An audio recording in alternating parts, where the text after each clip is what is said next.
you believe it, it's August. So I'm back, it's another month later. I've only completed one book this month, which was Crime and Punishment by Fyodor Dostoevsky. So it's only one book, but it's a really, really good one. So that's what I'm going to review this month. Dostoevsky's a Russian writer, and I'm going to apologise now for my atrocious pronunciation of the Russian names of the characters in the book. So I've wanted to read this book for a while. There's, I like to try and read sort of a good classic in each sort of pile of books that I do. And the Russian writers are really, really, well known for their excellent writing. So this is one that I've wanted to read for a while. And it's a well-known classic. So my overall impressions of the book, I really enjoyed it. I loved it. It was brilliant. It was a great fiction book to read. It really held my attention throughout. It was very readable. One of those books that you can just sit there and just read and read and read. Really, really good.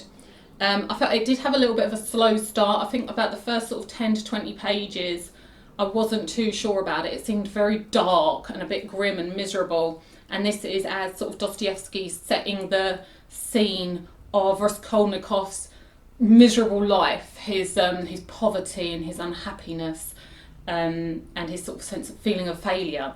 So he's setting that scene, and I was a bit miserable. So I was thinking, oh no, I hope it's not too grim throughout. But it was really good. It was actually quite sort of high speed as well, in lots of parts.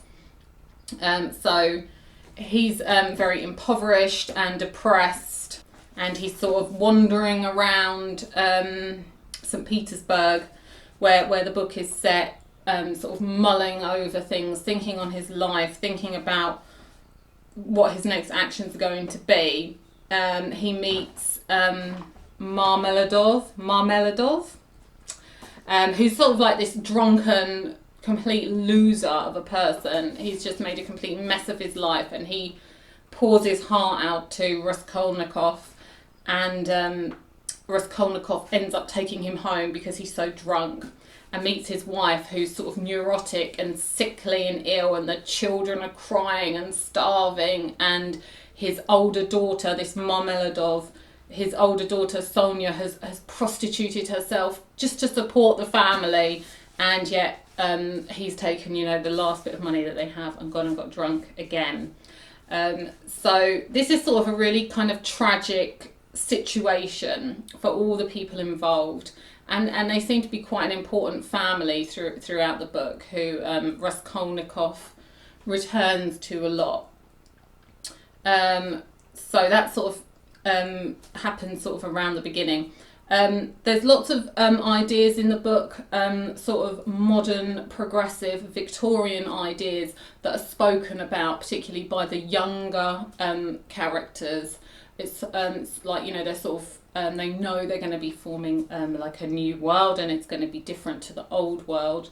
And then you've got sort of older male characters who kind of want to be in with that and want to sort of talk about it and seem like they know what they're talking about, or maybe they do know what they're talking about. So there's a lot of that. It was really interesting for me because I've also read like Gulag Archipelago, where sort of, you've got like this full communist state. It's really interesting to read something set, between 50 and 80 years before that, and hear people talk about these progressive ideas about living in communes and things like that. So talking about like rationalism, nihilism, scientism, and communism.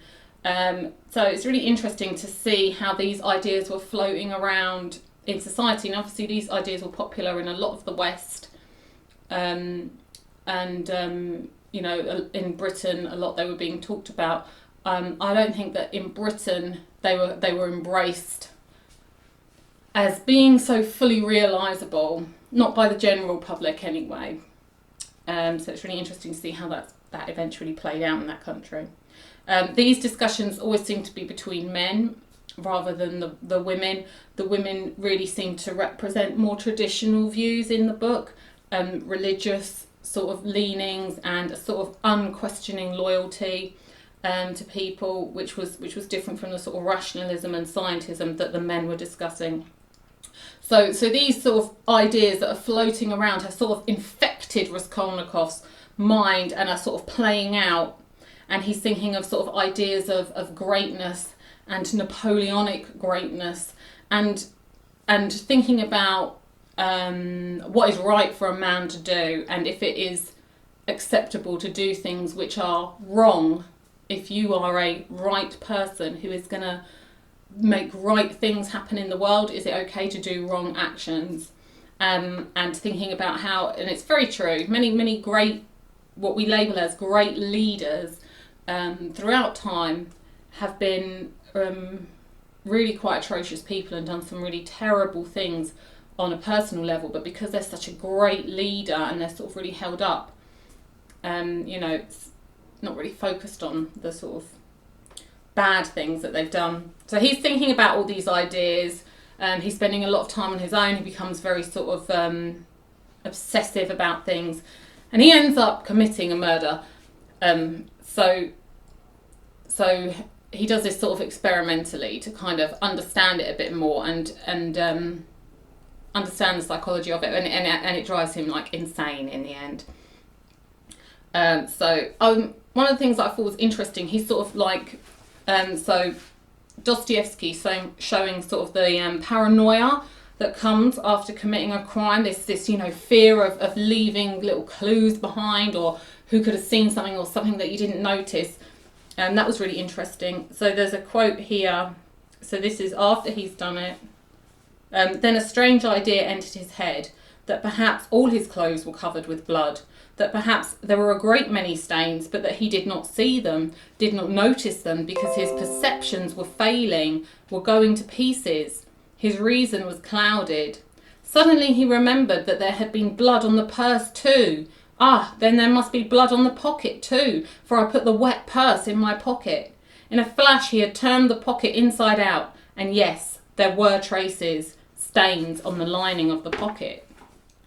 And this paranoia returns to Raskolnikov throughout the book. Paranoia about, his clothing and the things that he's stolen, and who could have seen something or heard something, and other little clues that he could have left behind. And then he does some really stupid things as well in his sort of frenzied state. Anyway, it's interesting because I was thinking about how, I don't know if it's normal, but we've all sort of sat there and thought about ways that you would get away with a crime, and how different it is today, because today there's like CCTV and things like that you would be getting paranoid about and thinking about evading. Yes, that was just a little idea that I was thinking about. So throughout the book, it was really, really well written. It had a good pace. So some bits were sort of slower and more dwelling on things. Then there was sort of fast-paced action, and then there was this kind of absolute frenzy that he could get into in his head. It's really good. I liked the Russian humour that was throughout the book, which was very funny. So as the book goes on, and he's in quite a sort of feverish state, he gets caught up again in this world of Marmeladov and his wife Katerina Ivanovna, and the sort of chaos that surrounds them, and their sort of tragic situation that can't be solved. And he ends up going above and beyond to save Marmeladov and then to support the family. And he falls in love with his daughter Sonia, and she's sort of like a symbol of simple purity throughout the book, lowered to prostituting herself to support her family, and in love with a murderer, and yet she's kind of almost, angelic and childlike in her innocence and purity. She's loyal and self-sacrificing, God-fearing and unconditionally loving. So that relationship develops. One of the other things that I noticed in the book, there were lots of references to German people, and they weren't very complimentary references. So that's something that I think I will have to look into, because I'm quite interested to know what that situation was. There were obviously German people in Russia, quite a lot of them, because there's a lot of references to them. And what they're coming into the country, you know, were they people who were coming in making money out of the Russian people, or were they coming in earning money? Yeah, it'd just be interesting to learn more about that, because there was a lot of references to them. I felt like a lot of the older men in the book were sort of symbols of the old Russian ways, which are no longer proving so fruitful. So you've got Pyotr Petrovich, who was supposed to be marrying Raskolnikov's sister, Dunia, and he's making lots of sort of efforts to try and be hip and in with the young people, but he's totally failing at it. And he's got a lot of the old sort of arrogance and pride and a sort of classism as well. Right, so this is a quote from the book about him. The fact was that up to the last moment he had never expected such an ending. He had been overbearing to the last degree, never dreaming that two destitute and defenceless women could escape from his control. This conviction was strengthened by his vanity and conceit, a conceit to the point of fatuity. Pyotr Petrovich, who had made his way up from insignificance, was morbidly given to self-admiration, had the highest opinion of his intelligence and capacities, and sometimes even gloated in solitude over his image in the glass. But what he loved and valued above all was the money he had amassed by his labour, and by all sorts of devices. That money made him the equal of all who had been his superiors. Okay, so these are sort of like old ideas of money and class and getting sort of respect just for that, and which is sort of opposed to the younger men's new ideals of sort of men of more sort of worth and this sort of more socialist lifestyle. And there's also Svidrigailov,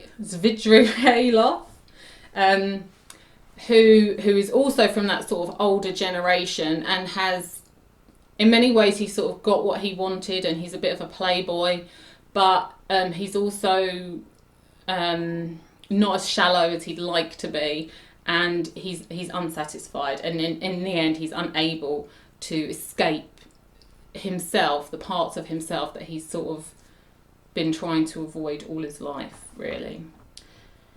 So what else? There's the character of Porfiry Petrovich, who is doing some of the investigating into the murder and speaks with Raskolnikov. It's supposed to be a bit of more of a friendly relationship, but Raskolnikov is incredibly paranoid, and there's some really good tense discussions between the two of them, and you're sort of caught up in Raskolnikov's paranoia and thinking, you know, does Petrovich know? What does he know? How much is he just playing this situation, or is he just, you know, completely oblivious to the effect that he's having? That was really interesting.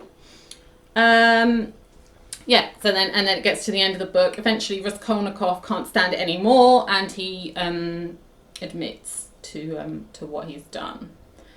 One of the things that I thought was interesting was that in the a later section of the book, in the notes, so these are notes that Dostoevsky had made for the book, and there's a reference here to the idea of the novel, which is the orthodox point of view, what orthodoxy consists of. So this is like the religious idea, that there is no happiness in comfort. Happiness is bought with suffering. Man is not born for happiness. Man earns his happiness, and always by suffering. And there's sort of an idea at the end of the book that Raskolnikov's now going to actually start the journey of becoming through his suffering and his punishment. This is really, really interesting. I'm not sure how I feel about that statement. It's something that I would find very difficult to agree with, because it just sounds a bit of a crap answer, doesn't it? That you've got to have suffering and there is no happiness in comfort. I mean, who would want to think that? So that really interested me, because that is sort of running through the book. the sort of conclusion that he does come to is that he's got to have his punishment, he's got to suffer, and that eventually through that he will grow. And you've got characters like Petrovich and Svidrigailov who have not had that sort of suffering and that do not have that sort of humility, and they're certainly no better for it. So it's an interesting idea to think of. I don't know if it's something that I can really agree with, but I can accept that's well maybe part of the Russian mindset and history. So it's interesting to think about. So throughout the book, there are these sort of ideas of good deeds and bad deeds, because obviously murdering somebody is a pretty bad thing to do. But then, could it be justifiable? You know, this person is not a nice person, and she's not doing nice things to other people. She's making other people's lives miserable. But then obviously there's also the other murder, which was the accidental one, sort of accidental. So can you justify that action by all the other good deeds that you've done? What if you'd taken the money and done good deeds with it? Or what about the good deeds that you've done before? Do they counter against it? So they're really interesting ideas to think about. So there's things that Raskolnikov does throughout the book that show that he's a good person, like the way that he helps Marmeladov even before he's committed the murder. He tries to sort of help him, and he even leaves like some of his last coins there before he has any money. There's later he's helping the drunken girl in the street who's being sort of watched by a predatory man, and the policeman's pretty useless, but he kind of really tries to go out of his way to help her and put her in a safer situation. There's also references to past episodes where he's gone out of his way to help people. And you see throughout the book his love for his mother and his sister. So these are all sort of good points in his character.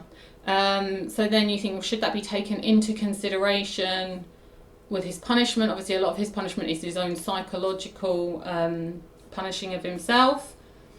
So these are all sort of ideas to think about that are sort of worked through in the book. Okay, so does character override bad deeds? And was the old woman worthy to live anyway? So, my overall reflection of the book was very, very well written, had great mood and tension. It was absorbing and engaging. It raised lots of questions about right and wrong, moral and immoral behaviour, and balancing those things in people's lives. And also the differences between state punishment and sort of public recognition of an act and personal self-punishment that people go through. So overall, really interesting, really enjoyed it, great book, recommend it. So the book that I'm reading now is somebody else who's interested in that orthodox we must suffer point of view. This is the life of Saint Teresa of Avila, who was a nun ages ago. I think it was in the 1600s. And I'm about halfway through that now. So that'll be done by next month, and I'll do a review of that. Okay, thank you.